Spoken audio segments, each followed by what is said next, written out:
Welcome to part 2 of the first lecture for Psych 611. Here I'm going to go over my notes, and you'll kind of get an idea about how I go over my notes, except today is a bit of an odd lecture because there's not a lot of assigned reading, and I'm not going to do the 40-40-40 as I would normally do. And by the way, my videos will never be 40 minutes long. This is going to be very short. I'm going to tell you a little bit about what the details are here.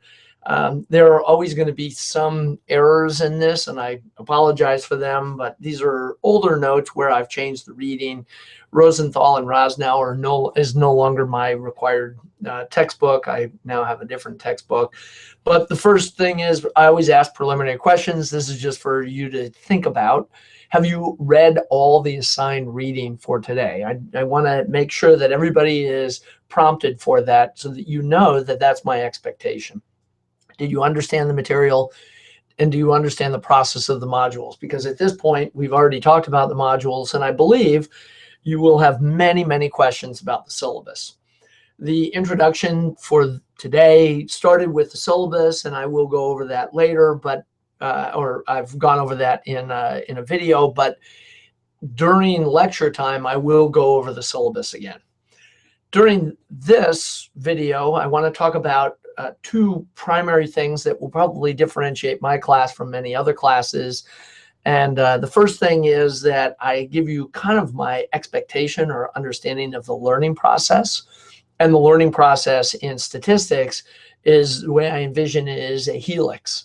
And the helix is, imagine you're a little bead on this wire that goes up. And what you're doing is as you're spending time learning about this material, your bead is moving up, hopefully, up this helix.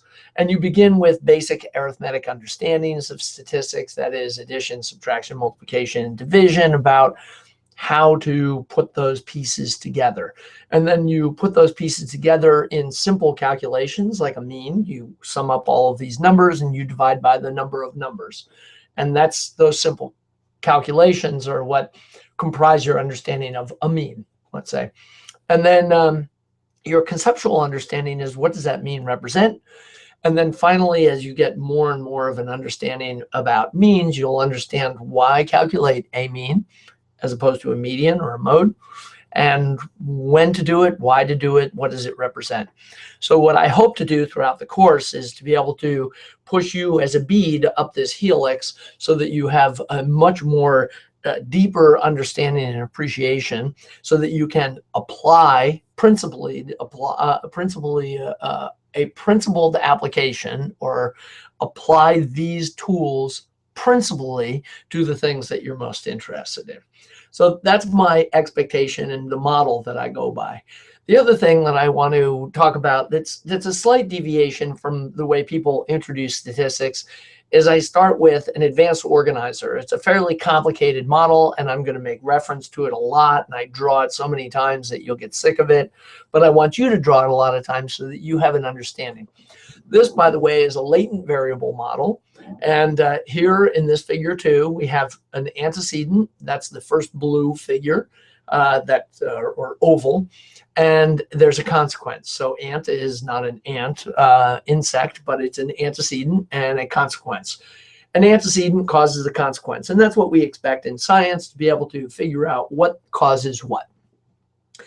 When in psychology and social and behavioral sciences in general, these antecedents and consequences of interest primarily are not observable. They're not directly observable. We must infer their existence, and the way we do that is we have manifest variables.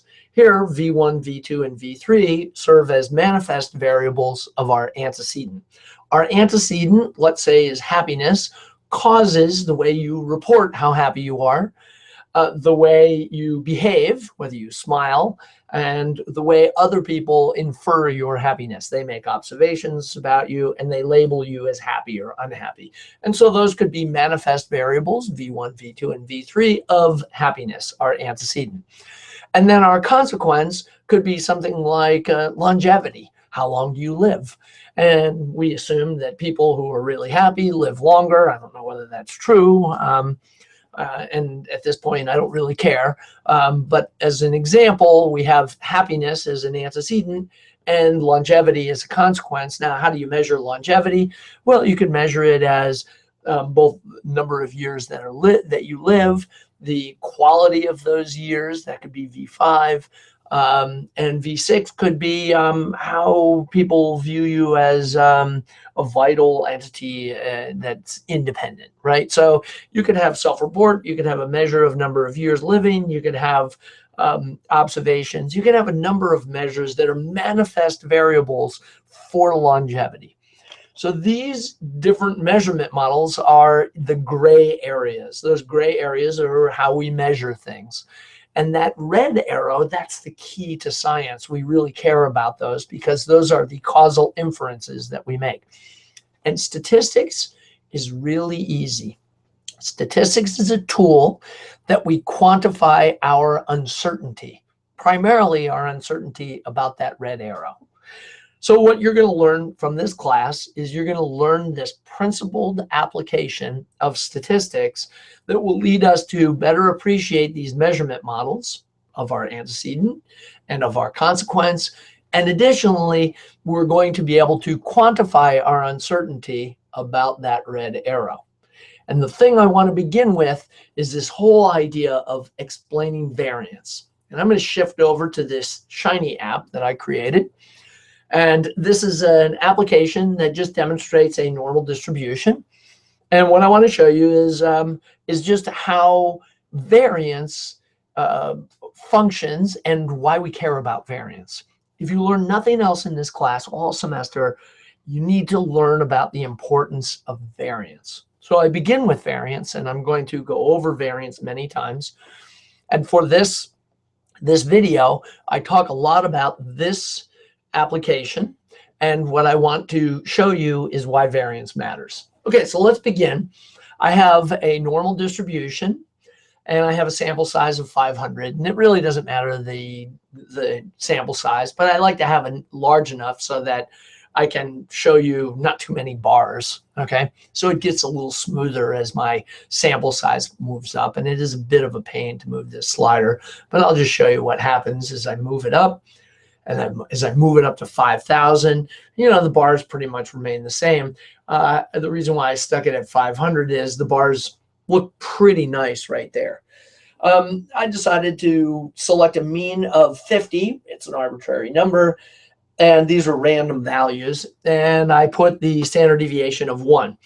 Standard deviation is just the square root of variance. And it's the reason why standard deviation is useful is it's expressed in the metric of our measure. So it's the square root of variance. And so therefore, typically dispersion, measures of dispersion, and remember variance, is expressed in squared units. So we use standard deviation simply for humans, but statistics uses variance, okay? So the nice part about using standard deviation of 1 is standard deviation of 1, if you square that, right? It's 1. So our variance and standard deviation are the same. Now, this is what it looks like when we have an uncertainty of 1. Now, why do I say uncertainty?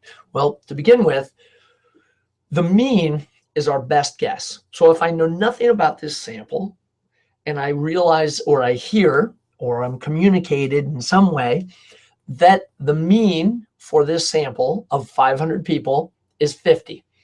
If I know nothing else, my best guess is 50. Now, why?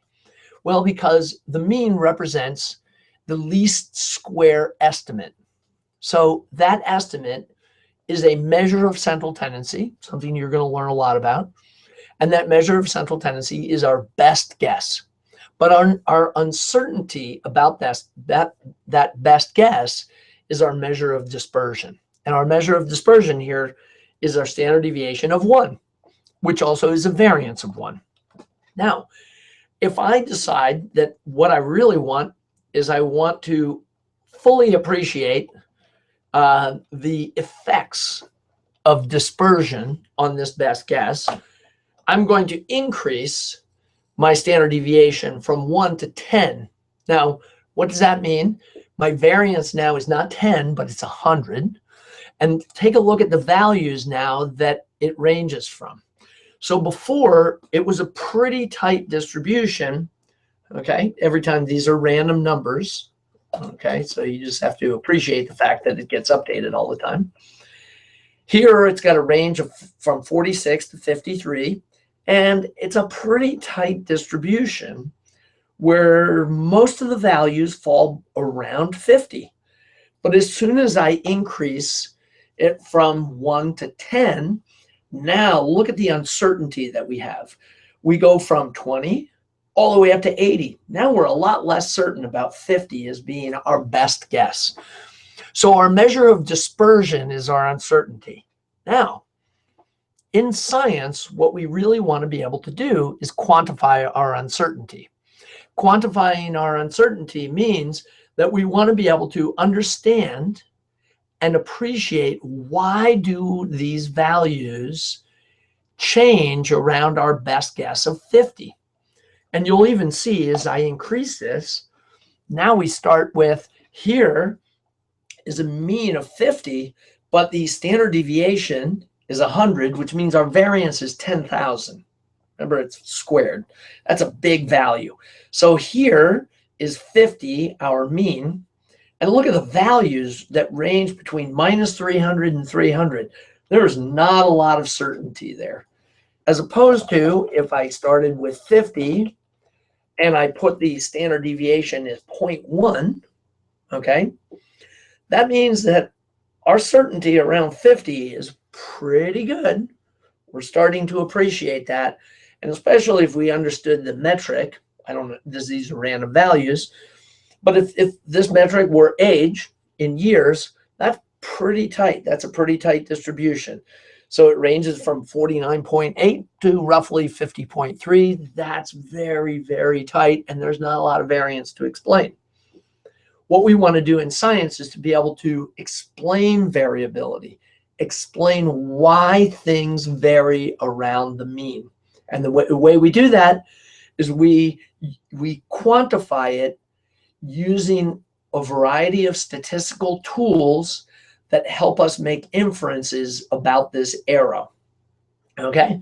And we're going to talk a lot about explaining variance, what variance represents, how to predict things, how to reduce our uncertainty. Because remember, variance is the representation, is the measure of dispersion, but the representation of our uncertainty about a best guess.